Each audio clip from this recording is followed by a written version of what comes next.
Kembali lagi di Cinematic Cinema Analitik.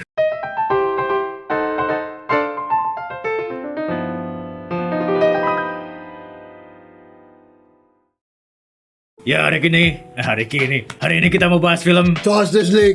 Snyder Cut. Kita buka aja lah ya. Ya, buka aja lah. Beda film soalnya Panas sih. ini juga beda film jadi nggak tahu pakai ya ini.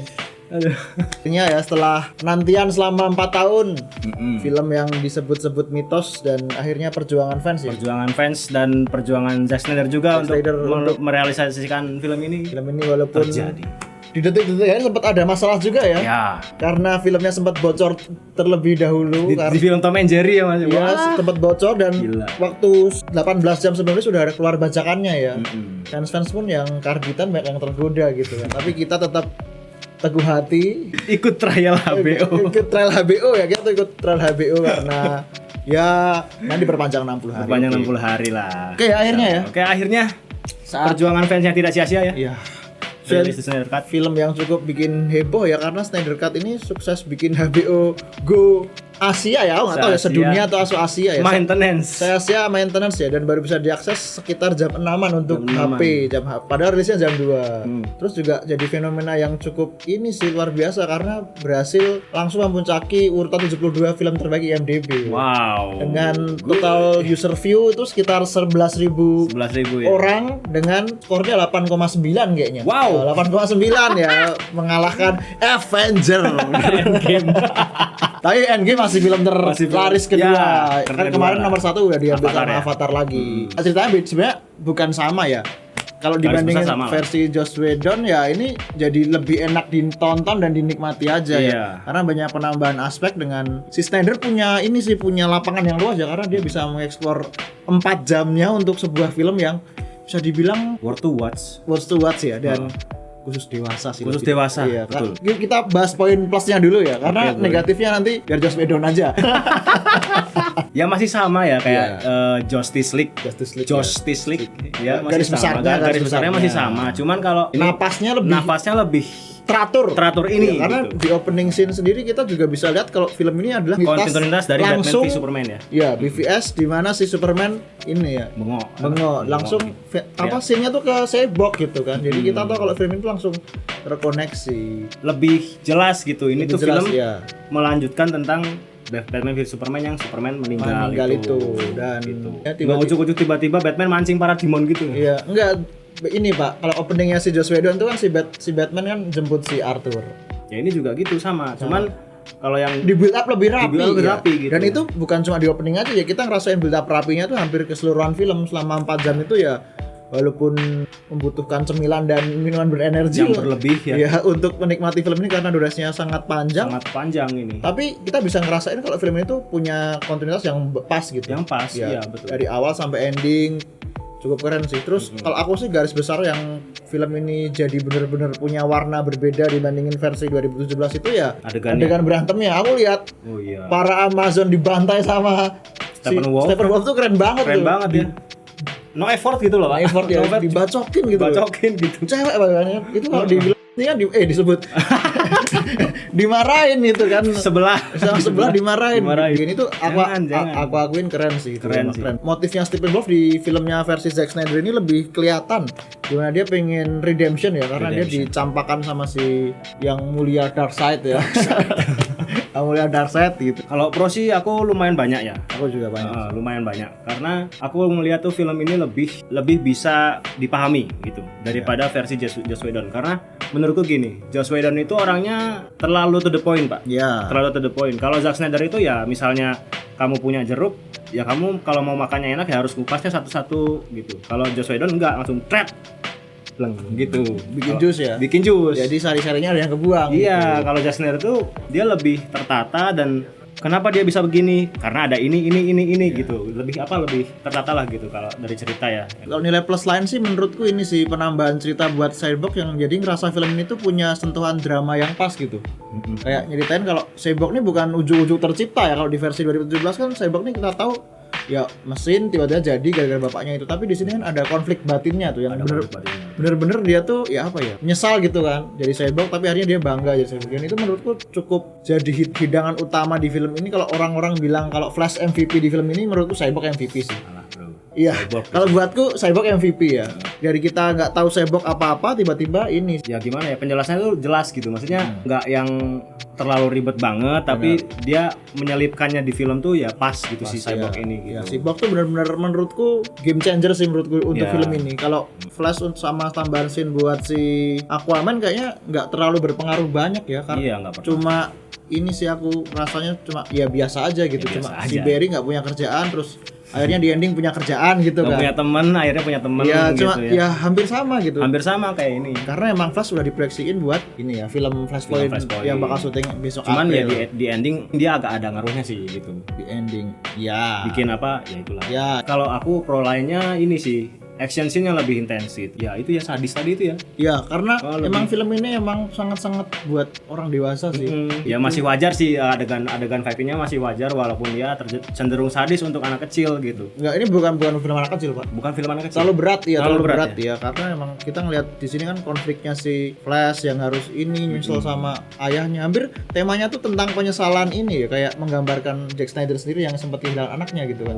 Tapi di sini kan menggambarkan hubungan orang tua dan anak gitu kan. Banyak sih ya. Si Arthur yang bermasalah dengan keluarganya, baik ibu maupun ayah dibahas gitu. Temanya tuh lebih ke ini, keluarga. Opening kan kita lihat si Amazon terus Arthur ya. Film ini cukup punya kesan lah. Punya kesan daripada film. Lebih experience-nya lebih bagus gitu daripada film sebelumnya, film yang 2017 itu. Iya. Kontranya kalau kontranya ada kontranya juga sih. Kalau yang pertama jelas kontra utamanya tuh ya emang salah satu ciri khas utama Zack Snyder sendiri kan ngasih slow mo kan di setiap film-filmnya. Tapi aku merasa porsi slow mo di film ini tuh hampir agak over sih ya. 45 menit ya kalau di total dari 4 jam ini hampir untuk versi Snyder mungkin ya. Iya, Snyderis banget gitu. Maksudnya dari film 300 terus Watchmen gitu kan ada terus ya adegan slow mo gitu. Tapi menurutku di sini kurang ini sih, ada hit and miss-nya gitu. Kadang-kadang di scene tertentu tuh dikasih slow mo malah kok kayak nggak masuk gitu. Kalau malah jadi kayak ngulur waktu supaya filmnya jadi 4 jam gitu. Iya. Kalau aku sih sebenarnya kayak keluhan utama itu ya karena nggak full screen itu sih. Terkesan kayak gimmick aja gitu. Ya film ini sebenarnya diproyeksikan buat IMAX ya. Tayang di bioskop, tapi si Warner Bros nggak mau kalau film ini tayang di bioskop, atau nggak tahu nggak mau ya. Selama nonton di HP sama layar gede itu ya rasanya juga kayak setengah aja gitu. Iya. Jadi kayak gimmick aja gitu. Padahal kan kita kan nonton ada item-itemnya sampai gitu ya. Jadi kayak mengganggu ya mungkin nanti keluarin sender cut gitu kan. Terus full 180 HD gitu kan. Jadi aspek rasionya tuh emang kurang enak sih. Ya walaupun itu nggak ganggu pengalaman secara film cerita ya. Dan kajiannya iya gitu. Tapi untuk pengalaman nonton di layar kecil di HP apa di TV gitu jadi ngeganggu. Agak ngeganggu sih itu ya emang. Cuman kita dapat frame yang lebih luas gitu. Karena kameranya kan IMAX, dari atasnya tuh yang kelihatan gitu, bawahnya kelihatan, sampingnya lebih lebar juga gitu. Tapi jadi satu-satunya film IMAX yang tayang di streaming service sih kayaknya. Tapi jadi kok malah jelek ya kalau aneh. Ya jadi kita nggak biasa. Nggak jelek sih ya, nggak jelek. Biasa. Aneh gitu. Karena HP kan juga belum bisa ngemaksimalin IMAX di HP gitu kan. HP apa Pak yang bisa maksimalin IMAX kan ya. Terus aku nggak ngerasa lihat screening time yang 4 jam ini, nggak ngerasa screening time yang adil buat si Flash sama Aquaman gitu. Walaupun dua hero ini udah dapat film dan bakal dapat film ya. Tapi kayak nggak dapat sesuatu yang wah gitu. Dan aku ngerasa kayak adegan yang tadi, yang final scene tadi yang si Flash itu mixed feeling banget aku. Di lain sisi aku bisa lihat Flash lari di versi Snyder, tapi buat nge-build skenario adegannya tuh nggak banget gitu. Kayak kesannya Flash ditembak random para demon, terus mereka gagal rencananya, terus boom gitu. Kayak epic comeback tuh yang terlalu maksa ya. Ya salah satu blunder Zack Snyder sih menurutku karena aku ngerasa adegan ini terlalu maksa biar ada epic comebacknya gitu. Tapi tapi masih nggak terlalu mengganggu juga sih. Ending scene-nya aneh Pak, kayak seorang superhero cuma ditembak sama kroco gitu kan, kesannya kan. Ya itu pribadi itu pribadi jadi kayak dipanjang-panjangin kayak dipanjang-panjangin gitu. Keluhan utamanya ini salah satu cameo di film ini ya yang mungkin udah pada tahu sih. Si yang hijau itu kayak ya sekedar numpang lewat aja Numpang gitu. lewat aja, gitu. Untuk di story dia cuma jadi apa ya? Cuma jadi Penghias lah gitu, penghias, tempelan doang nggak gitu. ngasih sesuatu yang wah gitu. Ya ibaratkan dia cuma memperkenalkan diri Pak di sini. Iya, memperkenalkan diri dan muncul di satu scene yang salah satu scene reshoot sih kayaknya itu. Kayaknya reshoot Iya, ya. karena- Ben Affleck lebih kurus sih. Biasanya lebih kurus di situ soalnya kan. Mantap. Iya, nggak ngasih impact apapun ke cerita. Dan yang terakhir sih ini epilog yang terlalu maksa ya. Film. Epilog yang terlalu maksa ya. Kayak oke, aku ngerti salah satu bagian nilai jual film ini tuh ada di trailer yang sempat muncul yang ada jokernya itu, dan itu Iya. adalah bagian dari epilog yang menurutku sedikit Oh ya. memaksa gitu. Ya, Karena ya. emang Setuju aku itu. aku Setuju. kayak setuju. nggak ngerasa Ini ada gunanya gak sih ini gitu? ada gunanya nggak sih gitu. Heeh. Kayak, Adegan ini tuh maksudnya ya ini kan seperti yang kita udah bahas kemarin, kita kan Iya. sempat trailer breakdown itu ya. Iya. Ini yang Andi takutin nih sebenarnya. Iya, ini tuh ngasih Terjadi akhirnya ngasih di impact sini. impact nggak ke cerita, apa cuma fan service aja. Orang-orang pada kangen Jared Leto, dikasih Jared Leto cuma Ternyata hanya untuk ruang Batman ngomong fuck, I will fucking kill you. Itu Ya. doang. Rumornya kan gitu juga waktu kita masih nunggu filmnya kan Batman akan menggunakan F word gitu Iya. di sini. Ya, dia di situ tuh.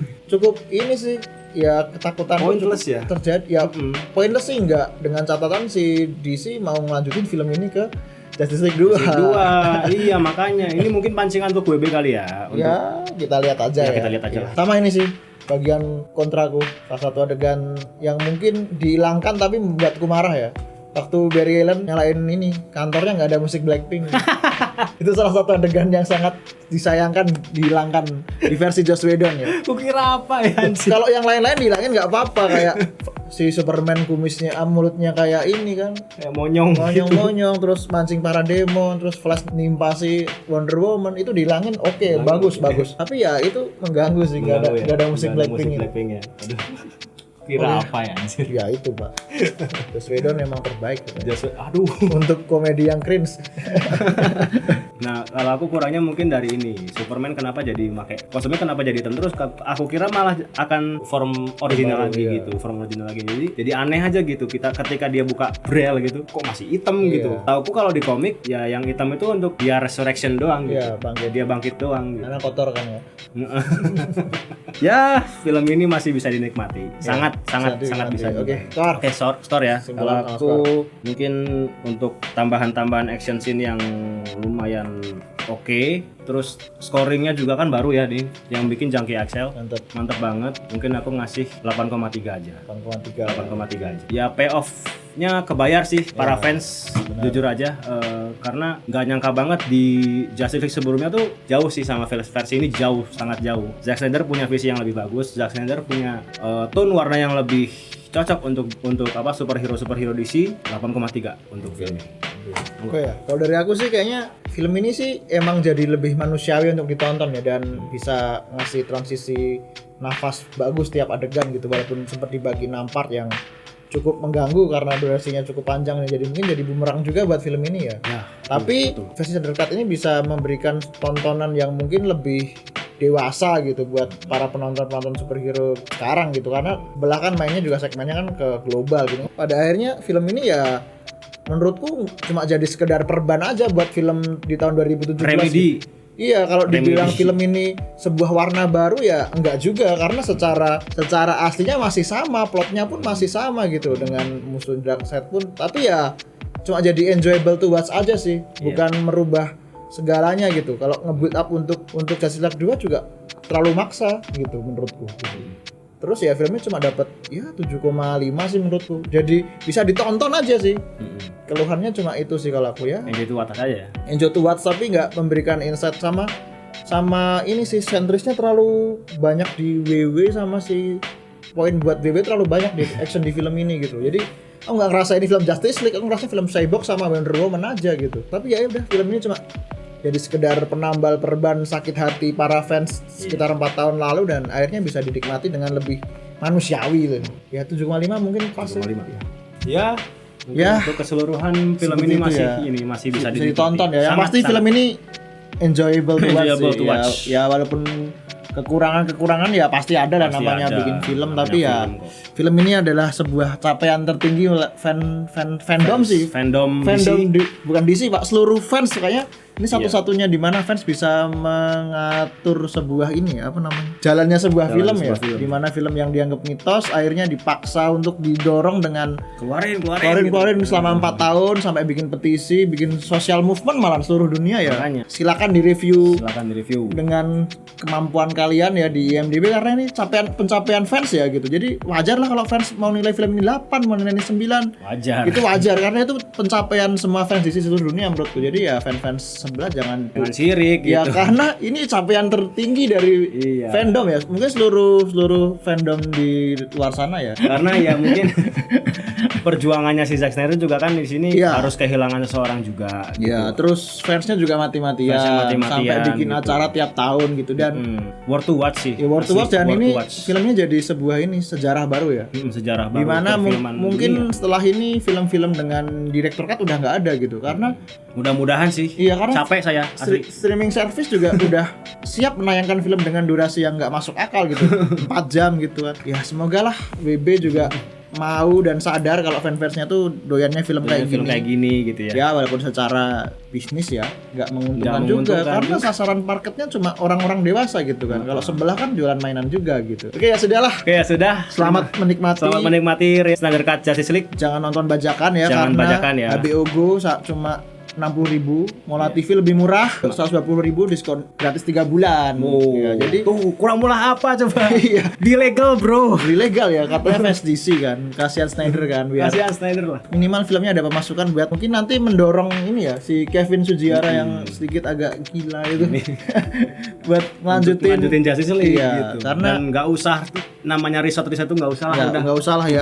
Udah capek bikin movemenan gitu walaupun terbayar tuntas. Pokoknya filmnya keren. Semoga Flashpoint Paradox nanti bisa menghantarkan film ini universe DC lebih luas ya. Lebih luas dan ini jadi awal yang bagus buat dan bisa lebih memasukkan lebih banyak hero lagi gitu. ya dan jangan perang antar fandom ya. Jangan. Nggak masalah sih Marvel bagus, DC bagus. Iya, ngefans dua-duanya nggak masalah ya kan. Nggak masalah. Kalau jelek ya bilang jelek, kalau bagus bilang bagus gitu. Oke, ya sudah. Terima kasih sudah menonton review ini sampai selesai. Iya. Jangan lupa komen, like dan subscribe Dan di PG Studio Story ya. dan tetap dukung kita di channel kita yang lain di PG Studio Musik untuk musik-musik cover terbaik dan terupdate ya. Amin. Akhir kata saya Sakin pamit. Saya Vanessa. Sampai jumpa di review berikutnya. Udah.